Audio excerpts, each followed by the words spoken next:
Welcome to the New World Order Showcase Podcast. Your host, Jill Hart, the Coach's Alchemist. Couldn't be more excited to have you join us today. On this podcast, we celebrate the champions of change, the up-and-coming life, health and transformational coaches who are fearlessly stepping forward to make a difference in the world. Get ready for inspiring stories, practical tips, and powerful moments that will motivate you to make a positive change in your life and those around you. We're happy to have you join us on this incredible journey as we dive into the world of life, health, and transformational coaches who are lighting up the path towards a better tomorrow. Welcome to the New World Order Showcase Podcast. Today we're talking with Kris Ashley. Kris is the author of Change Your Mind to Change Your Reality, a roadmap to guide readers towards living their best life possible. I am so excited to talk to you about this topic, Kris. I love the power of the mind, and I think that's kind of what you're all about. So how did you get started? Welcome to the show. Tell us all the stuff. Well, thank you so much for having me. First of all, it's really great to be here today. And yes, I love talking about all of this stuff. And we were just talking before the show about how we're so aligned on it. So I'm excited to get into it. Just to answer your question, how I got started is the way a lot of coaches, I imagine, that are on your show get started. And that's by going through something difficult in their life, right? So many people who have had a spiritual awakening or who have really changed their life in really impactful and meaningful ways have gone through something difficult. And I'm no different. So when I was 12 years old, I was sexually abused by a family member for 4 years. And when my very large, tight-knit Italian extended family found out about that, about half of them disowned me. And I remember I had these two cousins who were my best friends. And one day we were inseparable, and the next day they were like ghosts. I wasn't allowed to see them anymore. And on holidays, the family of my abuser would take the mornings, and my parents and I would take the afternoons. So it was a very divided thing. And as you can imagine, as a young adolescent, this left me with all kinds of emotions like anger and guilt that I didn't know how to cope with. You know, most adults don't know how to cope with those types of emotions. And it caused me to start getting in trouble in school. I was doing drugs, I was self-harming, and I was going down this downward spiral. And everything changed when someone handed me a book. And it completely changed my way of thinking, my way of being, my way of moving through life. And I remember turning the pages and thinking, wow, this feels like the truth. And I like to say I was like a sleeper agent, right? Like something inside of me just woke up.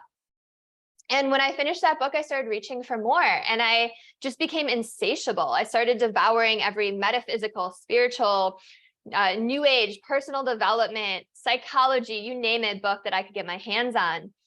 And I started attending seminars and retreats. I started finding teachers to study under.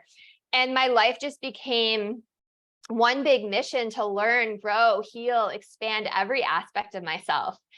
And I just dove in head first. I put all of these healing modalities into practice, and my life started to really change.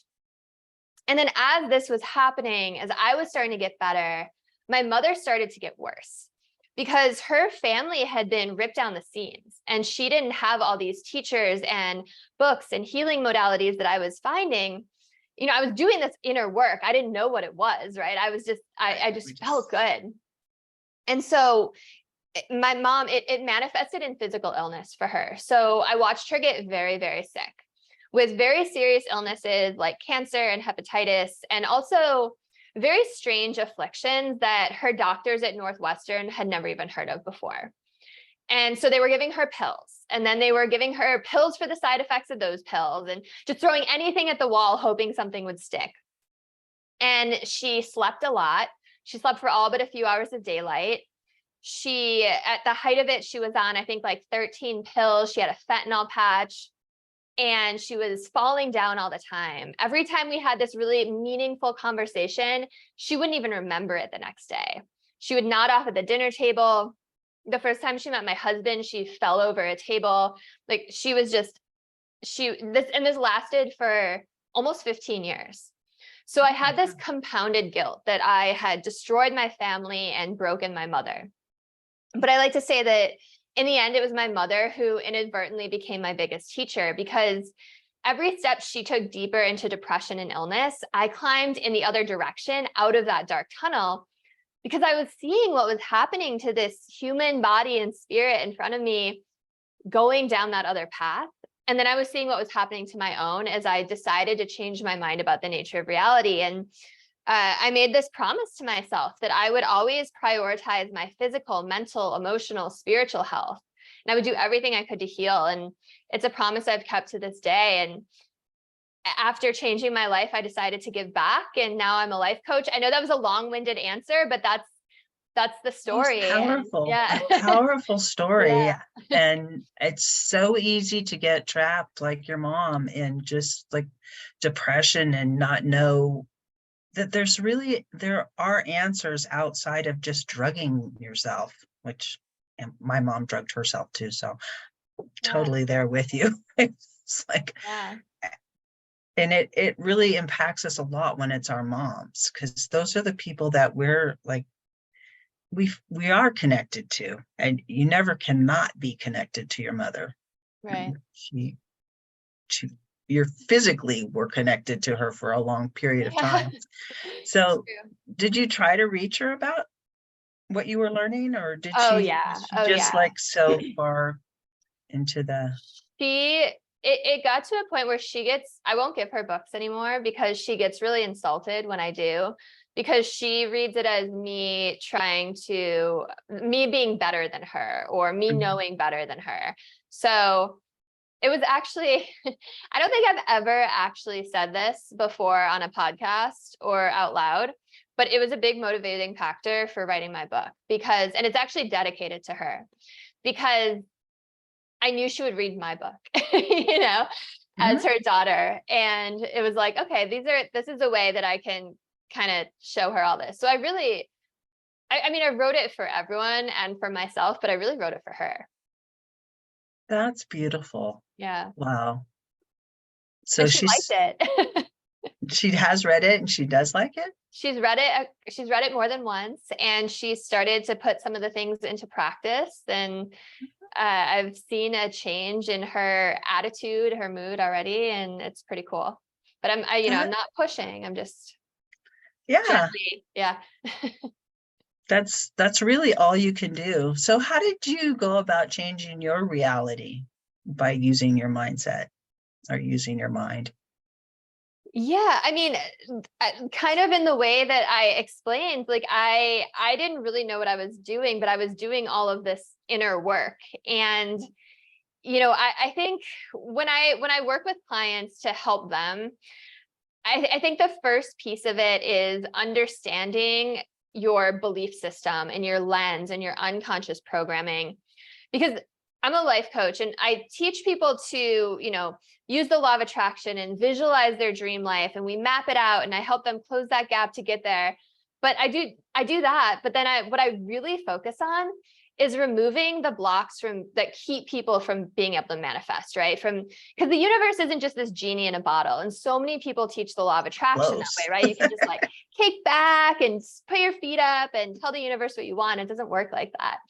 So you have to do the work. So, things like our unconscious programming, our belief system, grudges we hold on to, repressed emotions, all of that can seep into your manifesting. It can, it's like these glasses that you put on, right? They say rose-colored glasses, but it's a lens through which you view the world. So there's a lot of work in undoing that, because, by the time you're 35, 95% of your mind is run by your unconscious programming, right? So you could be doing all the great things. You could be saying affirmations or journaling or creating a vision board, but you're literally going to be sabotaging yourself 95% of the day.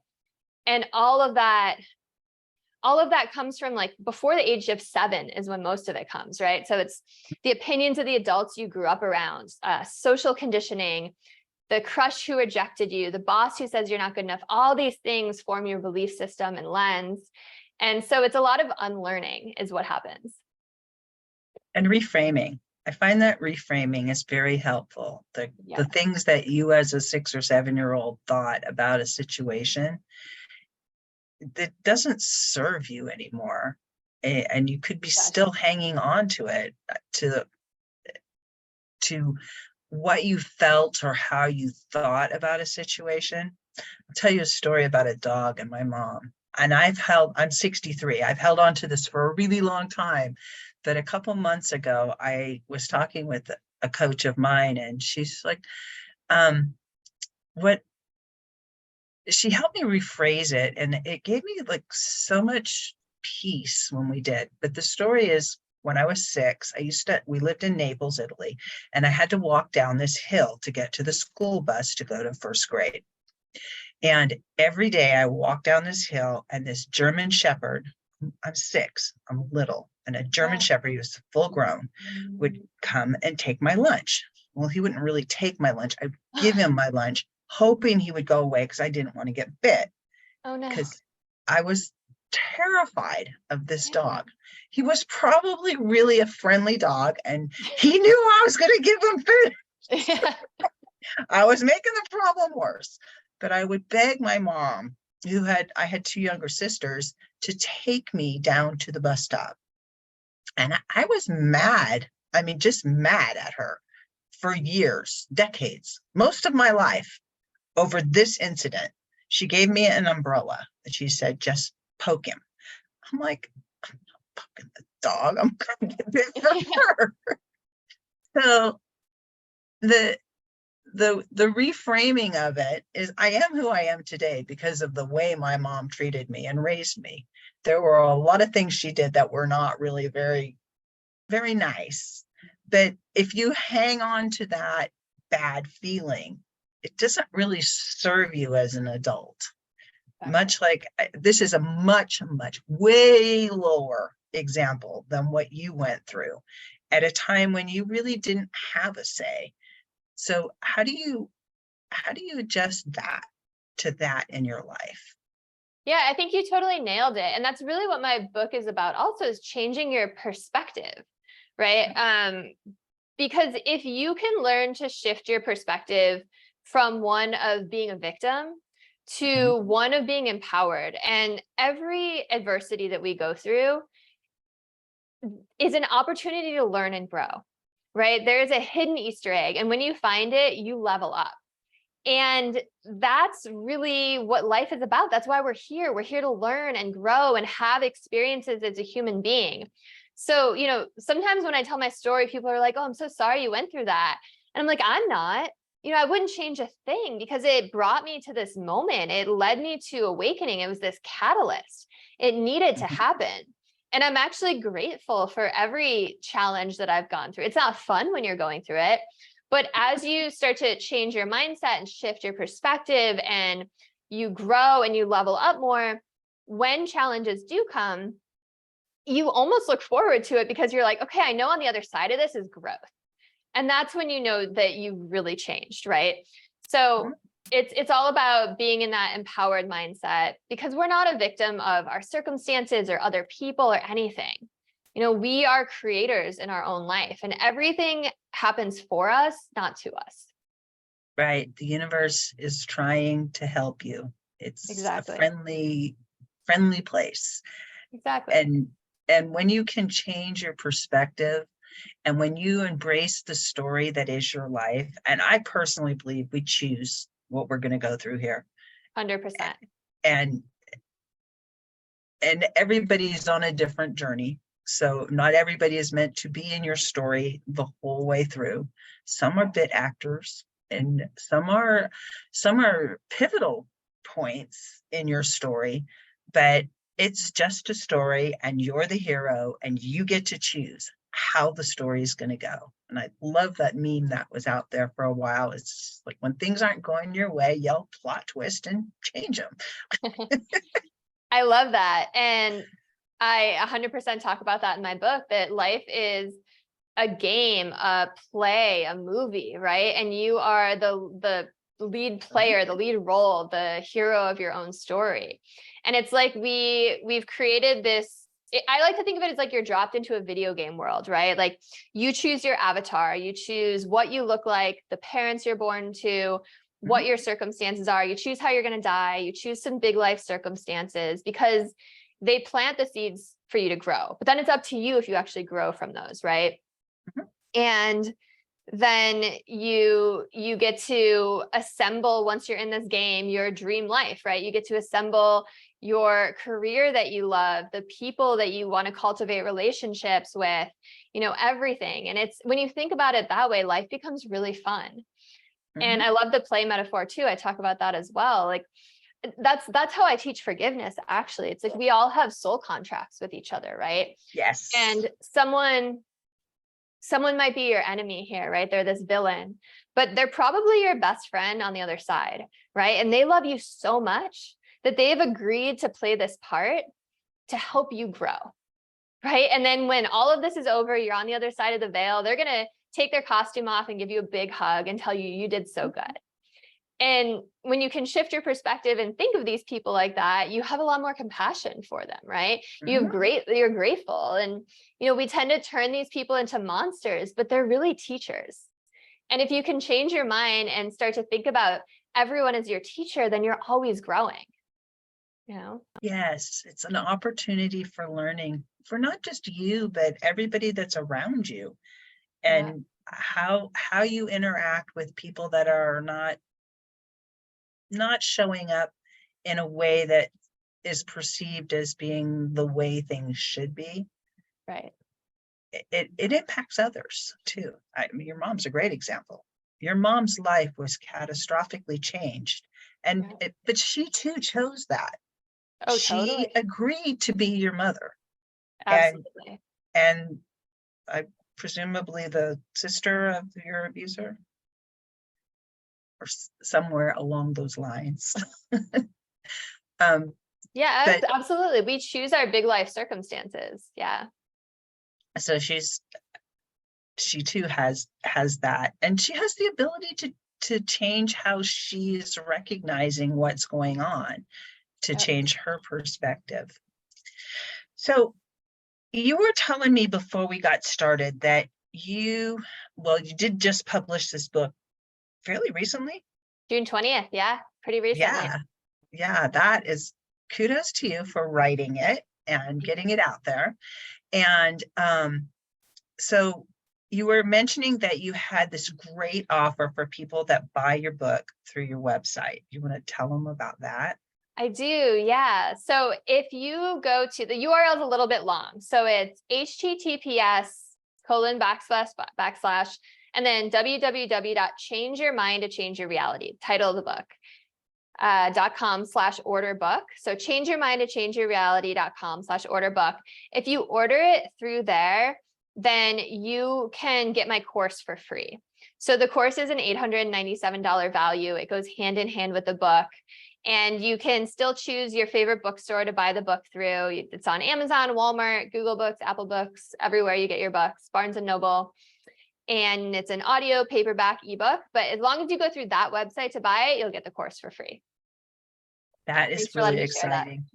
Yeah, I'm glad that you have such like a fantastic offer. So when you do work with people, and I do presume you are a life coach and you are working with people, how does that look, and how can they get in touch with you? Yeah, it's absolutely great question. So there's a few different tiers. So I have a online course that's completely pre-recorded. I have a weekly group coaching call, and then I do work one-on-one with clients as well. And actually, the other thing I have in the works right now, a business partner and I are going to be putting on personal development events around the Bay Area where I'm from. So if you're in California, come check them out. And there's going to be a lot of different ways to get in touch with me there as well. I'm going to keep making more courses. So yeah, it just depends on how much you want to work with me, and if you like the group coaching aspect or you want to do the pre-recorded online. And I love working with clients. I love working with people. And that's what I say. If my story can help one other person, my experience can help one other person, then it's all worth it. So this is what my sole purpose is, why I'm here on this planet. So That's amazing. So I was looking at your website, and there was one part, or maybe it was when you were explaining to me what you did, but it seems to me that the people that wrote The Secret endorsed you in some way. Do you want to talk about that a little bit? Yeah. So it was That's really cool. So it's my book. My book has been endorsed by 3 experts who were in the film The Secret: Marcy Shimoff, Michael Bernard Beckwith, and Bob Doyle. If you're in the spiritual or personal development space, those names are probably mean a lot to you. It was also endorsed by Anita Moorjani. Do you know who that is? I do not personally. She was Wayne Dyer's protege. She wrote this amazing book called Dying to Be Me. And it was based off of like her TED Talk, but she had a near-death experience after going into a coma from stage 4 cancer. And then she came back and her cancer was gone. So she has a phenomenal story. She tours around with Greg Braden and Bruce Lipton. Like, she's a big deal. She endorsed my book. And then John Gray, who wrote Men Are From Mars, Women Are From Venus, endorsed it. And about, I think, like 12 other authors in the space, one QHHT practitioner. So yeah, I was very humbled and grateful to get those endorsements. And Bob Frissell is another one. He wrote Nothing in This Book is True, but It's Exactly How Things Are. I don't know if you've ever read that one. That's a good one too. Oh, I love that. So yeah, it was pretty special to have all these people whose work I've revered and who I have so much respect for, then turn around and endorse it. Very special. Very special. I'm so glad that you wrote it, because your story needs to be told. Yeah. And the amazing way that you've overcome what most people would perceive as a crippling experience, just by changing your mind and shifting your reality. Yeah. And it's funny when I go on these podcasts, there's either podcasters like you who really get it. And it's like, yeah, let's talk about the spirituality and the content and all of this amazing stuff. And then there's people who get really stuck on the trauma, right? But when you actually look at my book, it's like a page and a half. Like the first page and a half is that story. And that's it, because it was just a catalyst, right? It was just something I had to go through to wake up. Like you said, something that I was contracted to do. And then the real work begins, right? And then we get to talk about how your emotions are tied to your health and the placebo and nocebo effect. And we get to talk about resiliency and forgiveness and reprogramming your unconscious mind and get into like all the meat of it, right? That's the fun stuff. Yeah, and it's so powerful. Your mind is so powerful. People have no idea what creators we really can be. And when we speak, the words we speak over ourselves, but the words we speak over others is also really impactful. Yeah. It actually changes your body chemistry. Yeah. Because we're water. Yeah, absolutely. And even just on a biological aspect, like your thoughts make you feel certain emotions, right? And when you're feeling emotions of stress, your brain starts to go into incoherence with your heart, and it sends a disorderly signal down your nervous system, and that sends a disorderly signal to your endocrine system and your digestive system and your immune system, and it can literally make you sick just from your thoughts. This is science backed. Sometimes people are like, oh, this is a lot of woo woo, but this is science backed. You can make yourself sick, and you can make yourself heal, right? If you can make yourself sick, Wayne Dyer is a great example of that. He basically was told he'd never walk again, and he healed himself by his thoughts. Yeah. It's what he talks about feeling what you're going to feel like when you've actually realized the reality you want, which is, it's an interesting exercise to try to feel what you think you'll feel like. Exactly. Joe Dispenza talks about that a lot too. Yeah, it's Joe Dispenza. I was thinking I conflate the two all the time. Two amazing people. They are both Yeah. really amazing people. And Yeah. they Dispenza does a lot of science to back up what he's doing. I mean, he measures brain waves and your body chemistry when you're having certain thoughts. And there's, like I said, we keep saying, there's data that supports the idea that you change your thoughts, change your mind, and you'll change your reality. Things will just be different. And you're absolutely right as far as your emotions generating a response in your body with your endocrine system. And listening to your body is another thing people don't do. Right. Get out of your head and into what is your body telling you about something? How are you feeling? And really trying to connect with that.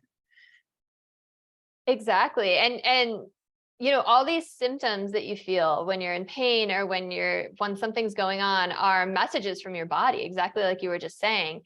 And so often we just medicate, right? And I like to liken it to your smoke detectors going off because there's a fire in your house. And you could take the batteries out of the smoke detector, aka cover up the symptom, but it's not going to take care of the problem, right? Right. So exactly. Listen to your body. Yes. And oftentimes that comes from repressed emotions, right? From emotions that you're not allowing yourself to feel, because emotions are energy and they are powerful. And if you don't feel them, they just get stuck in your body and they can cause muscle tension. They can cause pain. They can cause disease, which of course is dis-ease, and a whole host of problems. So they can get stuck in your organs. Yeah. You heard of the body code, I'm sure. Where I haven't read that one. It's actually a modality where you can use your body to get answers to things that you've locked, emotions that you've locked into different organs, and it's a way to release them and let them go. And it's not invasive at all, but it's one of those things that there's so many new modalities out there for helping people get through repressing trauma, which is really the bigger part of what happens with people who experience things that they don't really have an explanation for, or they're trying to make the explanation fit their paradigm that they're living in, rather than just allowing their paradigm to shift. It's okay. Absolutely. Well, because when you're in that heightened state, you can't even process new information, right? Like when your nervous system is like in sympathetic, like fight, flight, or freeze, and your brain waves are in high beta, like nothing comes in unless it's in alignment with those thoughts and feelings you're already having, right? So that's where Joe Dispenza's work comes in. He helps people meditate and get down back to their alpha brainwave state and their theta brainwave state. But yeah, and then I love also using quantum physics a lot in my book too. Like that backs all of this up too. So, it all ties in together. It's pretty amazing. It is. I choose to believe energy is the world.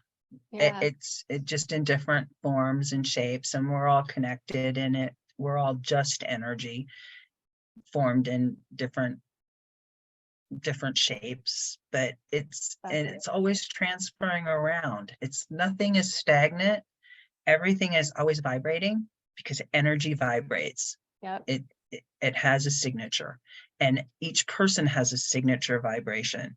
And it's just so beautiful how intricate and powerful it all is. I mean, we've learned to harness a few things, but go ahead. No, go ahead and finish.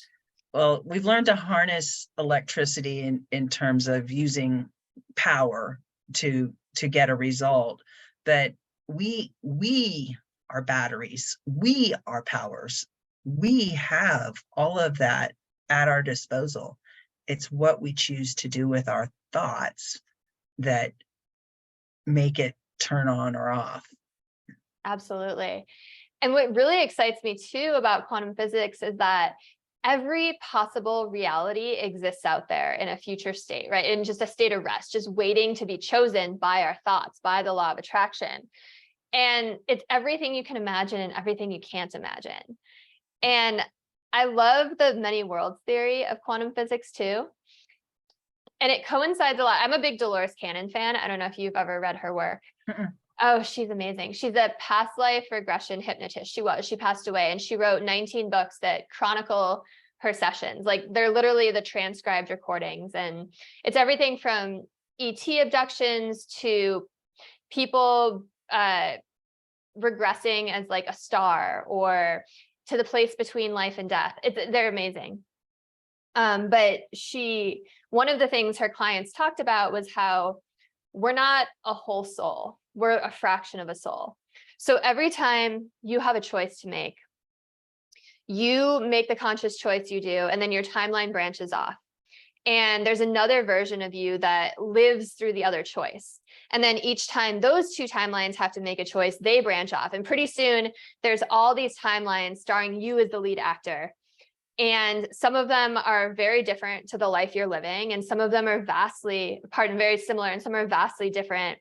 But all of this is so we can have as many experiences as possible, so that when we go back to the other side, right, we have all this knowledge, we have as many lived experiences.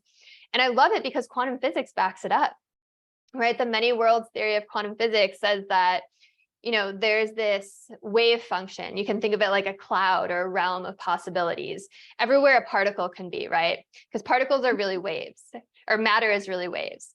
But when we look at them, the wave function collapses and it becomes a particle in one time and space only.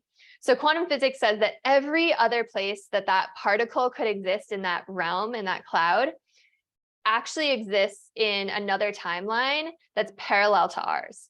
And that's the many worlds theory of quantum physics. And it's just, I love when science and biology and all these things back up what these mystics and these teachers have been saying for so long. And people who have had NDEs and people who have been regressed to past lives, and it just all comes together. It gives me chills. I love it. There's so much more going on than we know. Yeah, there's just so much more than just what we perceive in our very limited day-to-day existence. When you start talking about exponential existences of your soul going through this timeline, and then you multiply that by all the other timelines that you've been a part of. Like, I've had glimpses of past lives, so I know that it does exist. And that's just like, it's so much. Yeah. But so simple. Yeah. And then if you want to make it even crazier, time doesn't really exist, right? It just exists as a function of our 3D Earth. So past lives are actually parallel lives, right? And time exists so that we can come here and learn how to use the law of attraction, learn how to use this quantum field, right?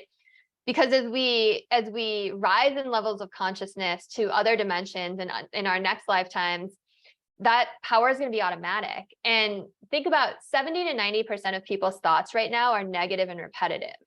So you don't want to think about something negative and have it just immediately appear into your life. So there's this buffer, right? There's time.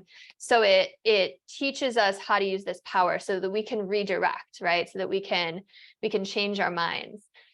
So yeah, no, it's a lot to think about, but it's so fun to think about. These mind expanding topics. These are the conversations that are just so fun to have. Like, why would anyone want to talk about celebrity gossip when they could talk about this, right? I know, right? It's just like the possibilities are truly endless. Yeah. And it doesn't even matter if what we understand about the past is true or not, because I have questions about what we're told reality is and has been. And it's kind of why I started this show, because I had in my mind, I was creating a reality that I did not want to have materialize. And I realized that all I have to do is focus on the people that are being the change they want to see in the world.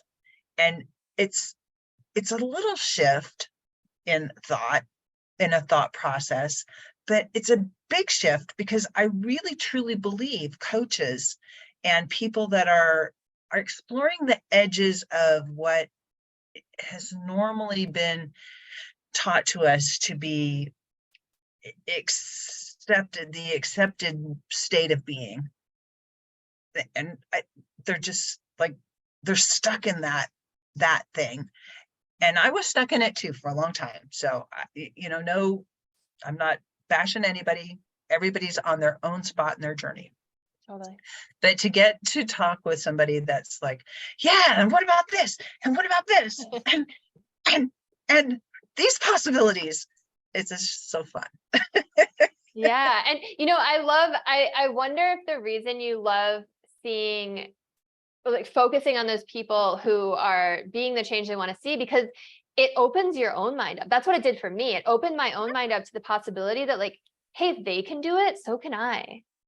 Yep. If they're able to help this many people, so can I. If they're able to make this much money, so can I, or whatever it is, right? And then those people make the path that much easier for everyone else.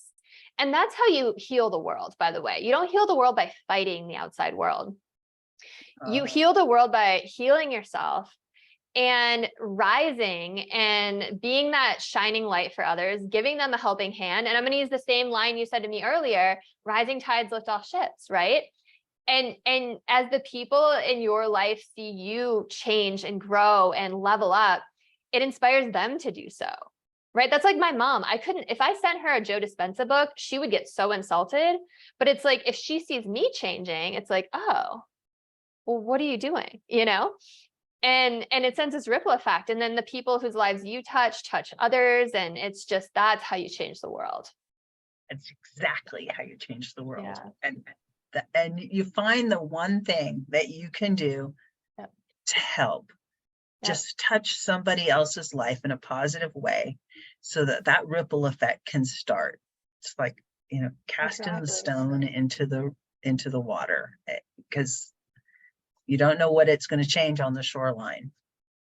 Exactly. And I like how you said, just find the one thing you can do, because you don't have to be out there in the public eye. You don't have to be a coach. It doesn't take much to touch someone's life. Just small acts. Yeah.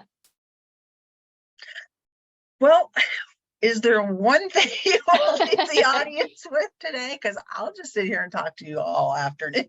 I know. I like how you said it's going to be 20 minutes. It's like 45 later. I love it. But that's how you know that it's a good conversation. One thing I would say, that we're all in this together. That's a really important message. We are all reflections of each other. We are all parts of the same. We came from the same thing. We go back to the same thing. No one outside of you is separate. We're all living in this illusion of reality, right? This school, this game, this play, whatever you want to call it.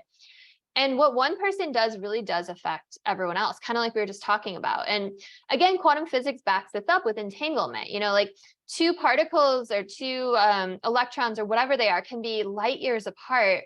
And when one is changed, the other one immediately, instantaneously, because they're connected. So, if you hurt another person, if you send out this is why I hate cancel culture, by the way. It's like, if you make another person feel humiliated or shame or angry or anything, all of those emotions that you're making that other person feel go into the quantum realm, right? And then it gets reflected back at all of us. And you can't say that you want world peace and be fighting with your coworkers, right?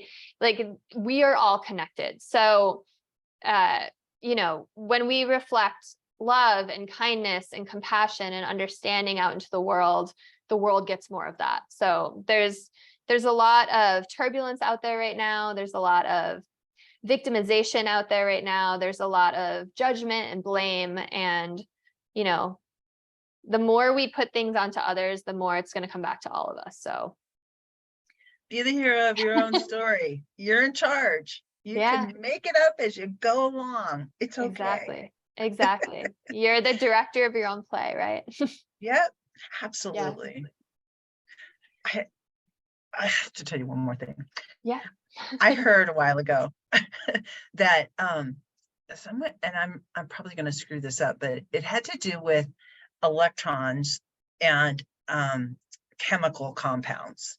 I think it was some sort of medication, but when the formula changed in the lab, it changed in the same compound that was out in the public, which I thought was really interesting. You know what that reminds me of? That is super interesting. It reminds me of the 100th monkey theory, or 100th monkey effect. Have you heard of that? Okay, it's cool. I know we're trying to wrap up, but it's really fast. Yeah, let's hear. So in Japan, I forget, I think it was like the 50s or something, there was this team of scientists studying these monkeys on this island in Japan. And they would feed they were a wild colony of monkeys, and they would feed them sweet potatoes, but they would throw the sweet potatoes into the sand. And the monkeys loved the sweet potatoes, but they hated the sand that covered them. And they studied these monkeys for like a span of like 30 years. And then one day, this one young female monkey took her potato and she washed it off in water. And other monkeys in her family saw her do this, and they started to do it. And then other monkeys in the colony saw it, and they started to do it. And then one day, they call it the 100th monkey effect. One day, there was this tipping point that was reached. And all of a sudden, monkeys across the entire island were washing their sweet potatoes. But not only that, monkeys on every other island in Japan, as well as on mainland Japan, all started washing their food the same way on the same day. And they hadn't witnessed the behavior. It was like it uploaded into the collective consciousness, right? So it reminds me exactly of that. And it's, again, we are all connected. I have literal goosebumps. Yeah. From this story. Isn't that cool? Wow. I know, I do too. Yeah, that same sort of concept with electrons don't behave, particles don't behave the same when you look at them. Yeah. Or when you're not looking at them. Yeah. And they can be anywhere and everywhere all at the same time. Yep, because it's a wave. I know, it's super trippy. And it goes back to what you were saying. It's all a vibration. And even atoms, like when we were in science class, we thought atoms were these tangible things that you could see, but they're spinning vortexes of invisible energy. Like if you think about, have you ever seen the wind pick up some leaves and spin them around like a little mini tornado? Mm-hmm. It's like that, but without the leaves. So if you, and Bruce Lipton talks about this, like he says, if you were to look at an atom under a microscope, from far away, it would look like a blurry sphere. The closer you get to it, the less in focus it would become. And then right when you're on top of it, it would just disappear. All you would see is a physical void. And everything in our universe is made of atoms. This is at our foundational level. So when you said we're all vibration, like we literally are all energy and vibration. That's all we are. We don't actually exist. Yeah. Yeah. And everything else is this is all made up of vibrating energy. Yeah. Mm-hmm. And then it makes your problem seem not that big of a deal, right? Really, in the realm of things, nothing really matters. Exactly. And everything matters. Yeah. And that's what's so cool about all those NDEs experiences. When all these people report the same thing, when they go back, there is zero judgment. It's just pure unconditional love. Everything they went through in their life, even if they did terrible things, there's no judgment, because it was all just a learning experience, right? It was all just a school that you went to, a grade in school, and it's just pure love on the other side. So it really doesn't matter, it does and it doesn't, like you said. But we have endless chances to pass this grade, and then we just go on to the next grade, and the next planet is the next being in the next dimension or wherever it is, and we just climb that ladder. So exciting. Yeah. Well, Kris, how can people get in touch with you? Thanks for having me. I have really appreciated you and the conversation so much. Me too. Is there, you already gave the website, right? Yeah, changeyourmindandchangeyourreality.com/orderbook. There you go. Get her book. Change your mind and change your reality. Yeah. Thanks so much for joining me. Thank you so much. It was really great to be here. Thank you so much for tuning in to another empowering episode of the You World Order Showcase podcast. We hope you've enjoyed hearing from our incredible life, health, and transformational coaches who are making a profound impact on the world. Remember, change begins with you, and you have the power to transform your life and the lives of others. If you want to take that next step and unlock your true potential, visit thecoachesalchemist.com, where you can find the 3 ways we can help you for free to spin your talent into gold with clarity, a system, and a plan. Don't forget to hit the subscribe button so you never miss an inspiring episode. And if you enjoyed today's show, we'd greatly appreciate it if you could leave us a review on your favorite podcast platform. Your feedback means the world to us and helps us reach more people with our positive message. Stay connected with us on social media for updates, behind-the-scenes content, and upcoming guest announcements. You can find us on Facebook at the You World Order or simply visit thecoachesalchemist.com.